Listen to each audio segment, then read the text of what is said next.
Richesse, prospérité et abondance, tels sont les objectifs que tout le monde s'efforce d'atteindre, mais seuls quelques-uns les atteignent. Aujourd'hui, nous voulons parler de votre relation avec l'argent, est-ce que ça vous convient? Je vais donc commencer par une question, et je veux que vous soyez honnête, d'accord? Vous êtes-vous déjà demandé pourquoi certaines personnes parviennent à devenir riches tandis que d'autres luttent contre les dettes et les dépenses année après année? Avez-vous observé quelque chose? Pourquoi l'école nous enseigne-t-elle des choses dont nous n'aurons jamais besoin dans la vie, mais ne nous apprend-elle jamais sur les finances? Pourquoi donc? Si l'école vous avait appris l'argent, vous seriez peut-être déjà riche aujourd'hui. Mais si l'école ne l'a pas fait, je le ferai. Parce que vous découvrirez ce que vous n'avez jamais appris sur l'argent de toute votre vie dans cette courte vidéo. Préparez-vous à un voyage de révélation où nous découvrirons des secrets sur le fonctionnement réel de l'argent, bien au-delà de l'épargne et de l'investissement. Plongeons dans le monde des finances personnelles, de l'entrepreneuriat et bien plus encore. Êtes-vous prêt à changer votre façon de penser à l'argent? Commençons par des concepts simples. L'argent est-il bon ou mauvais? On nous a appris que l'argent est négatif. Vous devez repenser vos convictions concernant l'argent. Souvent, dans les films, les gens riches sont dépeints comme des tricheurs malhonnêtes, et vous pourriez penser « Je ne veux pas être malhonnête ou tricher, alors je resterai pauvre ». Cependant, l'argent en lui-même ne peut être ni bon ni mauvais. Les gens sont bons ou mauvais dans la gestion de l'argent. L'argent ne fait qu'augmenter leurs possibilités. Je peux utiliser une somme d'argent pour faire des choses illégales, mais je peux aussi utiliser ce même argent pour acheter de la nourriture pour les sans-abri. Dans ce cas, l'argent n'est qu'un outil dans notre vie, mais c'est nous qui déterminons les options. Combien de fois avez-vous entendu dire que les riches ne vont pas au paradis? Je l'ai moi-même entendu plusieurs fois, alors vous pourriez penser que si les riches ne vont pas au paradis, alors je veux rester pauvre, n'est-ce pas? Nous devons repenser nos convictions, car la plupart des gens riches sont travailleurs et honnêtes. C'est pourquoi beaucoup de gens leur font confiance, car ils sont fiables. Feriez-vous affaire avec des personnes malhonnêtes? Définitivement pas. Alors pourquoi pensez-vous que d'autres le feraient? Les gens font confiance aux riches parce qu'ils sont fiables. Bien sûr, il existe des riches malhonnêtes, beaucoup d'entre eux font fortune illégalement, mais je veux que vous compreniez que la plupart ne sont pas comme ça. Lorsque les médias trouvent un riche malhonnête, ils en parlent sans cesse jusqu'à ce qu'on ait l'impression que tous les riches sont malhonnêtes, ce qui n'est pas vrai. Alors, dis-le de cette façon, je serai une personne honnête et riche. J'ai rencontré des riches honnêtes et malhonnêtes, ainsi que des pauvres honnêtes et malhonnêtes. Alors entraînez-vous à penser à cette situation car vous ne deviendrez jamais ce que vous méprisez. Si vous méprisez les riches, vous ne deviendrez probablement jamais l'un d'eux. Alors pourquoi ne pas changer cette perspective? Une autre question est de savoir si les riches vont au paradis ou non. Laissez-moi partager quelque chose avec vous. Le Créateur a créé toutes choses et toutes les richesses de ce monde lui appartiennent, car Dieu lui-même dit « L'argent et l'or m'appartiennent ». Maintenant, je vous le demande, comment un Dieu qui possède tout peut-il vouloir que ses enfants souffrent? Nous devons repenser notre façon de penser à ce sujet, car le Dieu de la Bible est riche en grâce, en amour et en miséricorde, et il désire également que ses enfants prospèrent. Maintenant, je dois vous expliquer quelque chose de très important. L'argent doit être sur votre compte bancaire ou dans votre poche, mais jamais dans votre cœur, n'est-ce pas? Répétez après moi. Votre argent doit être dans votre poche ou dans votre compte bancaire et jamais dans votre cœur. Lorsqu'il est utilisé à des fins bénéfiques, l'argent peut même accroître votre spiritualité, car vous pouvez utiliser abondamment votre richesse pour aider ceux qui en ont besoin. Certaines personnes sont tellement limitées dans leurs pensées que lorsqu'elles prient, elles ne demandent que leur pain quotidien. Alors je vous demande, si Dieu veut que vous nourrissiez un sans-abri, que faites-vous? Puisque vous ne demandez que pour vous-même, si Dieu veut que vous bénissiez financièrement un missionnaire en mission sur un autre continent, que faites-vous? Vous ne pensez qu'à vous? Êtes-vous individualiste? Non, vous n'êtes pas individualiste. Vous avez simplement une mauvaise idée de l'argent qui doit être corrigée. Lorsque vous priez, demandez à Dieu de bénir grandement votre vie financière afin que vous puissiez bien vivre et bénir les autres aussi. Nous avons donc déjà démystifié deux grands mythes. Le mythe selon lequel toute personne riche est malhonnête et le mythe selon lequel les riches ne vont pas au paradis. Pouvons-nous continuer? Si vous comprenez cela, commentez comme ceci, je comprends. Apprenez maintenant une leçon importante sur l'argent. L'argent ne tolère pas le manque de respect. C'est un excellent serviteur, mais un terrible maître. Apprenez à le contrôler ou il vous contrôlera. Sachez exactement comment gérer tout ce qui va et vient dans votre vie, financièrement parlant. Sachez exactement quelles sont vos dépenses fixes mensuelles et essayez de réduire toutes les dépenses qui n'ont pas de sens. Il existe ce qu'on appelle une carte de crédit, qui est une malédiction pour de nombreuses familles parce que les gens pensent que la limite de la carte de crédit est une extension de leur salaire. Mais non, mes amis, ce n'est pas ça. N'oubliez pas. Si vous dépensez la totalité de votre limite de carte de crédit et que ces dépenses dépassent la valeur de votre salaire mensuel, félicitations, vous venez de nuire à vos finances et cela pourrait vous coûter cher. Chaque fois que vous utilisez une carte de crédit, demandez-vous, ai-je vraiment besoin de ce que j'achète? Si vous y réfléchissez un instant, vous réaliserez que la plupart des choses que vous achetez avec une carte de crédit sont souvent inutiles. Je n'ai jamais entendu parler de quelqu'un qui s'est endetté sur une carte de crédit en raison de ses achats d'épicerie pour le mois. Cependant, j'ai vu de nombreuses personnes s'endetter pour un nouveau téléphone portable, une nouvelle télévision, de nouveaux vêtements et d'autres achats impulsifs. Certaines personnes sont des dépensiers naturels, avec l'habitude de dépenser avec négligence, et il faut remédier à ce problème si vous voulez éventuellement devenir riche. Mais si vous voulez rester pauvre, vous n'avez rien à changer, c'est comme ça. Ici au Brésil, on dit souvent que la carte de crédit est une « solution miracle ». Une solution rapide est une expression courante que nous utilisons lorsque quelque chose nous facilite la vie dans une situation particulière. Par exemple, si ma voiture tombe en panne et que mon ami me conduit en voiture, mon ami m'a rendu service. Oui, beaucoup de gens utilisent la carte de crédit comme solution miracle, mais soyez prudents mes amis car cette faveur qu'ils vous font aujourd'hui reviendra vous mordre plus tard. Notre vie financière peut être divisée en 4 niveaux. Je vais vous expliquer chacun et vous pourrez voir où vous en êtes. D'accord? Le premier niveau est le pire de tous. La personne reçoit son salaire mensuel et lorsqu'elle fait le calcul, elle se rend compte qu'elle a dépensé plus que ce qu'elle a gagné. Les chiffres ne correspondent jamais. Vous gagnez 2000 et dépensez 2500. J'imagine que la personne dans cette situation arrive à peine à dormir. C'est malheureux et cela détruit des familles. J'ai vu d'innombrables relations se terminer non pas à cause d'un manque d'amour, mais à cause de disputes constantes dues au manque d'argent. Prenons nos finances plus au sérieux. Le deuxième niveau financier consiste à dépenser tout ce que vous gagnez. La personne touche son salaire, parvient à rembourser toutes ses dettes, mais il ne lui reste plus rien, pas même une glace. Ce modèle financier doit également être corrigé au plus vite car cette personne ne vit pas vraiment, elle survit simplement. Est-ce exact? Le troisième niveau est légèrement meilleur. La personne reçoit son salaire, parvient à rembourser toutes les dettes du mois, économise un peu d'argent, mais elle ne sait pas quoi en faire. Elle gaspille donc souvent cet excédent dans des choses inutiles ou laisse parfois cet argent sur un compte d'épargne où il perd chaque jour de la valeur à cause de l'inflation. Le quatrième niveau financier est ce que je recommande à tout le monde. La personne reçoit son salaire, parvient à payer toutes les factures, économise un peu d'argent et utilise cet excédent comme multiplicateur. Dans mon cas, il y a quelques années, avant de devenir millionnaire, j'ai pris l'excédent de mon salaire et j'ai acheté des produits pour les revendre. J'ai acheté pour 50 et vendu pour 100, augmentant ainsi mon argent. J'ai augmenté mon surplus grâce à l'entrepreneuriat. Mais si vous ne savez pas comment devenir entrepreneur, vous devez apprendre à investir pour vivre votre vie financière au niveau 4. Tout d'abord, assurez-vous qu'il vous reste de l'argent, puis laissez-le fructifier. Prenez votre surplus et achetez des actions ayant un potentiel de croissance en valeur. Investissez dans des fonds immobiliers. Ce sont des actifs à revenus variables. Le potentiel de profit est ici plus élevé, mais les risques sont plus grands. Alternativement, vous pouvez investir dans quelque chose de moins risqué, mais avec un rendement inférieur. Mieux vaut moins de profit que rien. Dans ce cas, vous pourriez par exemple investir dans des obligations d'État. Plus tard, recherchez sur YouTube comment investir judicieusement votre argent. Un investissement doit avoir 3 qualités. Il doit être sûr, rentable et liquide. Parlons maintenant un peu d'argent. L'argent a 5 niveaux. Ne les confondez pas avec les niveaux financiers dont nous venons de parler. Les 5 niveaux d'argent sont un concept différent. Alors abonnez-vous à la chaîne pour ne manquer aucune prochaine vidéo. Cela n'a aucun sens pour vous de regarder cette vidéo jusqu'à présent sans vous abonner à la chaîne. Si vous regardez toujours, c'est parce que c'est proche de vous, et cela aura encore plus de sens si vous vous abonnez. Lorsqu'il s'agit d'argent, considérez ces 5 niveaux.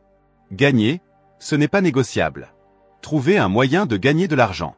Le premier niveau est gagnant. Investir. Avez-vous de l'argent? Mettez-en de côté pour investir. Cela signifie que votre argent fructifie avec le temps. Investissez, même si c'est le minimum. Par exemple, si vous obtenez 100, investissez 10, si vous obtenez 200, investissez 20, et ainsi de suite. Économisez. Lorsque vous envisagez un achat, demandez-vous, ai-je vraiment besoin de ce produit? La plupart du temps, vous constaterez que vous n'en avez pas besoin. Si vous choisissez de ne pas dépenser pour des choses inutiles, vous économiserez de l'argent. Comprenez que je ne vous suggère pas d'être avare ou de vous priver de choses qui vous apportent de la joie. Par exemple, si vous avez envie d'une pizza, offrez-vous-la car vous la méritez. Mais si vous achetez une nouvelle paire de chaussures et que vous en avez déjà 150 chez vous, économisez votre argent car ce serait une dépense inutile. Après tout, vous n'avez que 2 pieds. Conservez, mettez une partie de votre argent de côté, comme un don personnel. L'argent que vous économisez agira comme un aimant pour attirer plus d'argent, car l'argent attire l'argent. Par exemple, Lorsque vous ouvrez le robinet de votre maison, l'eau s'écoule et se jette dans la rivière, qui se jette dans la mer. De la même manière que l'eau coule là où il y a déjà de l'eau, la haine va à ceux qui détestent, l'amour va à ceux qui aiment, l'argent va à ceux qui ont déjà de l'argent. Lorsque vous pratiquez le don personnel, vous signalez que vous avez de l'argent, ce qui attire encore plus d'argent dans votre vie. Vous pourriez penser que je gagne peu d'argent et que quand je le fais, il ne reste plus rien.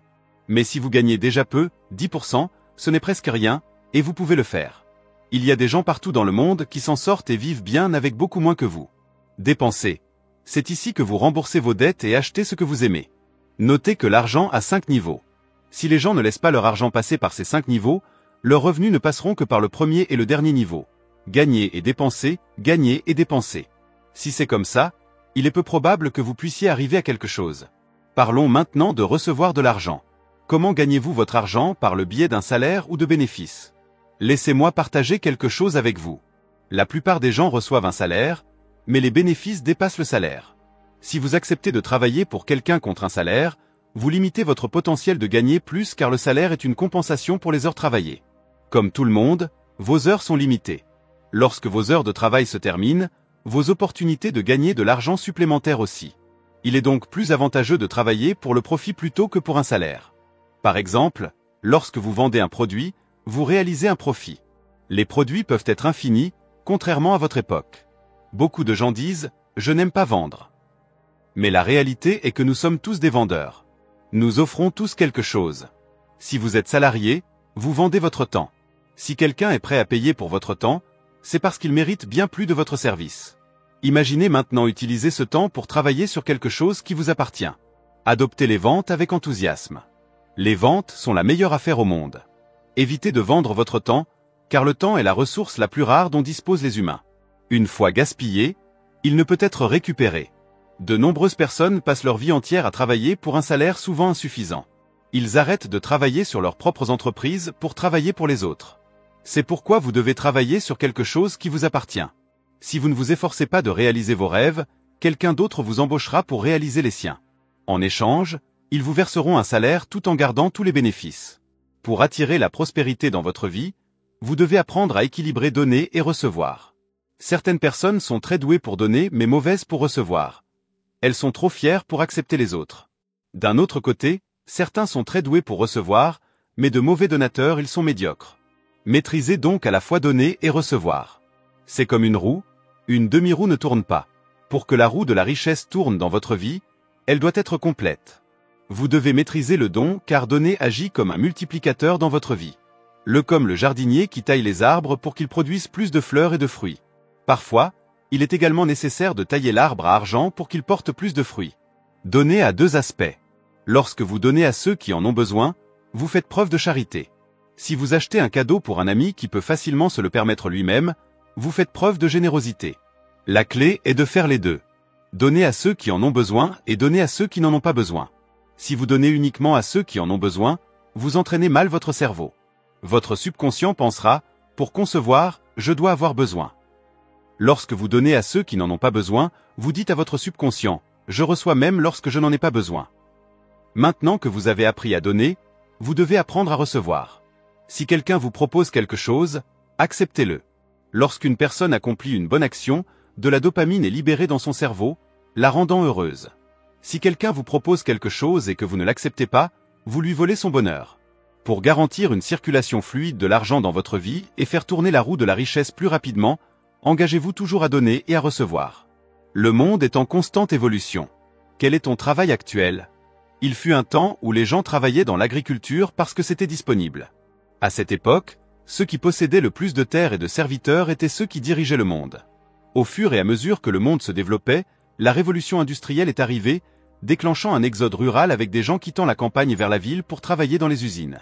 À cette époque, ceux qui avaient le plus d'argent détenaient le pouvoir. Nous sommes désormais dans la révolution numérique. En 1996, Bill Gates prédisait qu'il y aurait 2 types d'entreprises dans le futur. Celles qui font des affaires en ligne et celles qui n'existeront plus. Cet avenir, c'est maintenant. Regardez votre carte de crédit. Combien d'achats en ligne avez-vous effectués au cours des derniers mois? Combien de repas avez-vous commandés via des applications? Les gens commandent désormais des courses via des applications. Le monde d'aujourd'hui est numérique. Si les personnes ou les entreprises ne sont pas en ligne aujourd'hui, elles sont considérées comme obsolètes. À l'époque rurale, ceux qui possédaient la terre régnaient. Pendant la révolution industrielle, ceux qui avaient de l'argent régnaient. Dans la révolution numérique, ceux qui détiennent l'information règnent. La monnaie précieuse a toujours changé.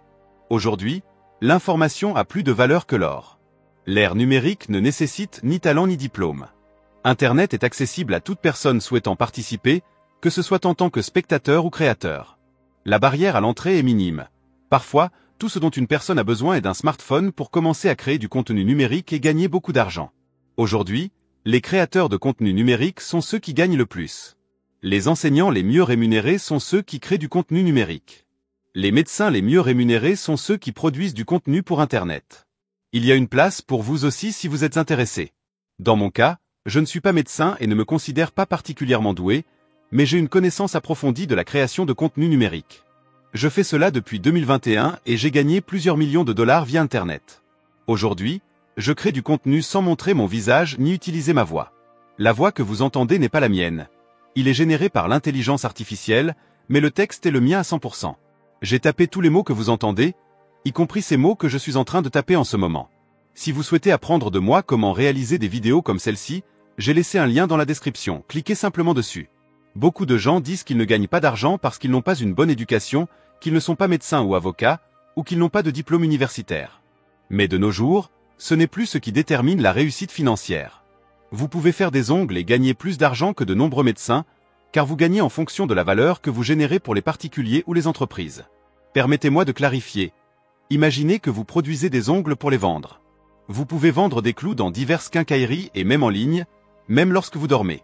Un médecin ne peut soigner qu'un seul patient à la fois, mais vous pouvez servir plusieurs clients en même temps via les boutiques en ligne. Mais regardons un autre exemple puisque vous ne fabriquez probablement pas de clous. Pourquoi voir un influenceur numérique sert-il parfois plus en un mois qu'un médecin au cours de sa vie? Expliquons-nous. Imaginez que je suis un influenceur numérique avec 3 millions de followers, certains influenceurs en ont même plus. Une marque de sac à main bien connue décide de m'embaucher pour promouvoir ses produits lors d'une diffusion en direct de 60 minutes. Pendant la diffusion en direct, seulement 1% de mes abonnés décident d'acheter.